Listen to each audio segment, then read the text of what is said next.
tense afternoon. What can you tell us? Well, Devon, it's absolutely tense. While police have just fired rubber bullets as the students are throwing stones, they've managed to break through the fence that you see towards the area where they've burnt the mobile toilets that have been set up here for the students when they were coming to the Union Buildings to come and address their plight that the fees must fall. The situation is absolutely chaotic. From where we're standing, there are plastic bottles that are flying. Some of the students are carrying sticks. I think at least 10 of these mobile toilets have gone up in flames at the moment. Even though there are riot police that have been brought to this area, what I can tell you is that they've tried to form a human shield to stop these students from getting either side the gates that were set up to prevent them from moving from the lawns of the Union Buildings to the Union Buildings. There's just stones that are flying everywhere, and some of the students as well have got on trees. The trees that you can see there, our camera person, Tulo Monare, will show you just towards that direction where students have got on the trees. They're breaking branches and putting that in the flames to make sure that the fire does not go out. I can tell you, Devon, there are hundreds of students here at the moment, and police are certainly struggling to contain the situation here. About 3 gates the students managed to break through. They did try to bring locks for some of the other gates in this area, but it certainly does not seem to be working. There's the human shield that has been set up here by these police officers. Our camera person, Tulo Monare, will show you that at the moment. I think the numbers of police are quite too little to contain the massive crowd that is here at the Union Buildings at the moment. It's unclear at this stage whether President Jacob Zuma will come down to come and address the students. Certainly the situation has made a turn for the worst at this stage. Of importance also is the outside broadcast vans from the various television stations here. Really, they're trying to move those vans to safer areas because the tires and the mobile toilets that are burning here at the moment are quite close to these broadcast vans. So the situation really turned for the worst here at the Union Buildings at the moment. Camera people moving towards areas as well where they're able to get safe, trying to stand behind the riot police. But the situation is quite bad here, Devon. And that has been a very notable feature of these protests, which have been ongoing for a week. It's that peaceful component. I mean, students postured themselves in that manner for the past week. And certainly, if we're looking at the visuals, I've seen missiles being thrown over the fence. We've seen imminent breaches of that fences. It certainly has changed the tone of the way students postured themselves over the past week, hasn't it, Griselda? Deborah, I'm really struggling to hear you, but students had maintained all along that the protest they were embarking on was a peaceful one, Devon. Just to bring you up to speed, there's a lot of movement that is happening here at the moment. As you can see, many journalists and some of the police officers moving towards Tulo. Can you move this way, please? All right, Devon, students have been maintaining for the past few weeks that the situation is not supposed to get any volatile, but there seems to be elements that have creeped in to this particular protest, and now it has turned absolutely violent. You see the visuals we're showing you at the moment. These water cannons have been brought in. They're spraying water, trying to move the crowd back away from the fence that is separating the southern lawns and the Union Buildings. This is about the 3rd water cannon that I've seen at the moment, because once they start to fire this side, on the left-hand side, the other students move towards the other direction and start a fire with the mobile toilets there. So certainly these trucks and the police have their hands full trying to move to the different directions where these fires are starting on the southern lawns here at the Union Buildings. But students have been consistent in saying this should not be a violent protest. They do want to ensure that their grievances are heard. And I guess this is a lost opportunity in that President Jacob Zuma, of course, to meet with those leaders of the universities and of the student leaders. So now, I guess there would need to be some answers from somewhere about how all of this took at these kinds of events. Students are screaming here at the moment as the water cannon is moving through the southern lawns, and some of them charging towards the water cannons as it's spraying some water. We're just going to move away from this particular position. They're chasing. Oh, this is extremely dangerous. Some of the students have climbed on the water cannon at the moment. They're moving with it. They're getting on the water cannon as it is driving through the Union Buildings. They're chasing it, and we're not sure how police are going to be able to contain this situation. Many of the students scattered in different directions. Quite dangerous, Devon, because as that water cannon is moving, driving quite fast through the Union Buildings, there are students running in front of it, next to it, and at the back of it all. So how they're going to contain this situation remains to be seen at the stage. Crisaldo, we'll have to leave it there. Thank you very much for the update.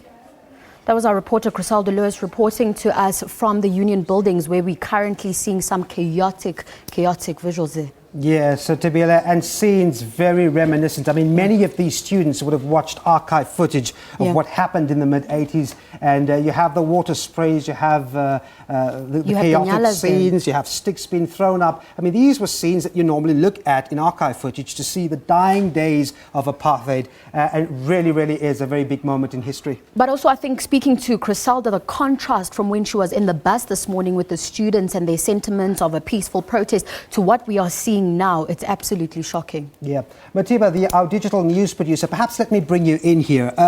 One would think that you would get some directive from student leadership to these students that we just saw on screen that aligned the fence there. Do you think that's an element that's missing here? Are they not receiving that information from their student representatives as to how to react now? Well, it's pretty packed, as you can see, and I think there's a little bit of chaos.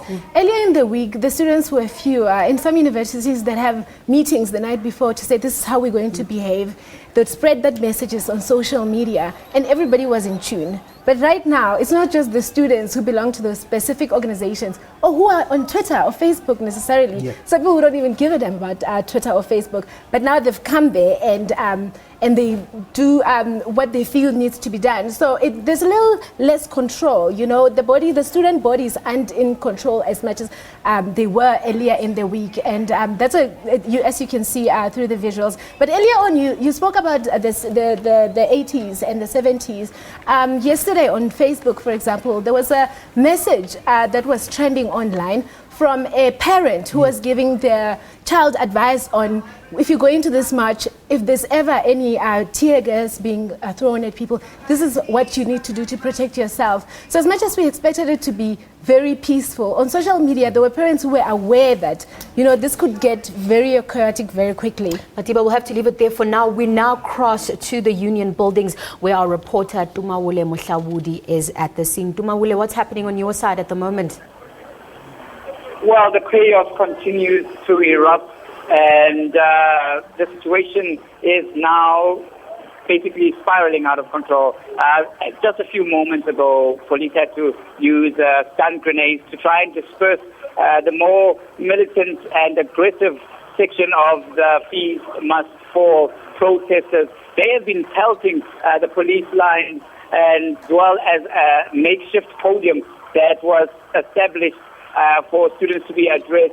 That truck window has been broken. And as I speak to you now, the rocks continue to fall and continue to be chucked over the perimeter fence at the northernmost end of the southern lawn here at the Union Buildings. Black smoke can be seen billowing into the skies from the southern lawns.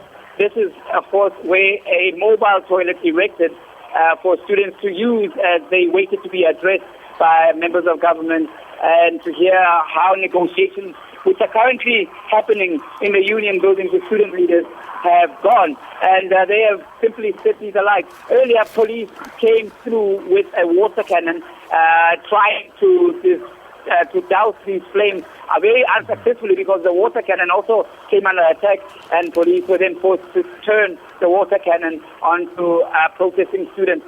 The media itself looking out across beyond the perimeter fence has been forced to move back. TV crews have abandoned their tripods as they scuttled for safety with the rocks and sticks raining in on them, and no one is venturing close to the positions, their previous positions, where they had left their tripods. So it is getting a bit anarchic outside here at the Union Buildings on the South Lawn. Some of the students themselves have been looking on very disapprovingly and looking very despondent, shaking their heads.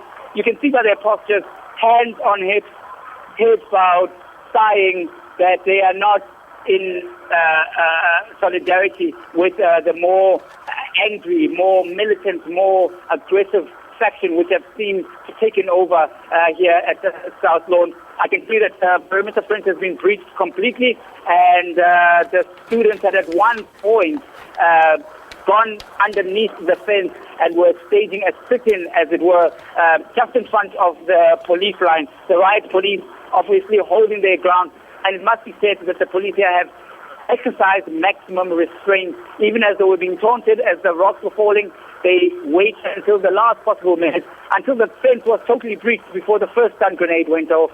So this is the situation here at the South Lawns of the Union Buildings.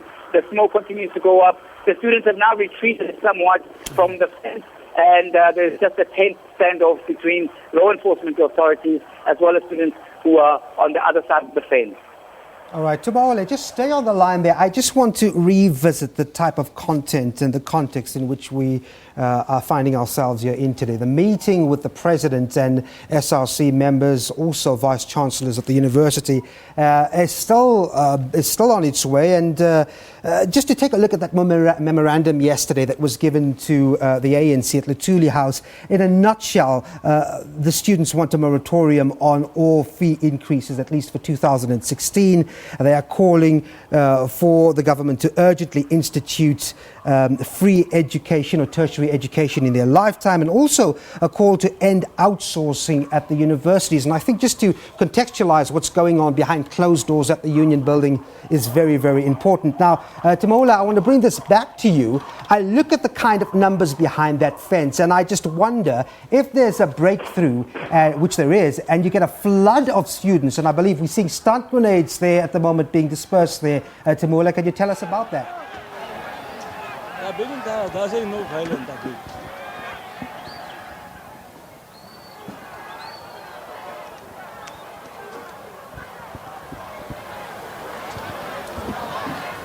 Bo.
Reached in a number of areas, thousands of students outside the Union Buildings there.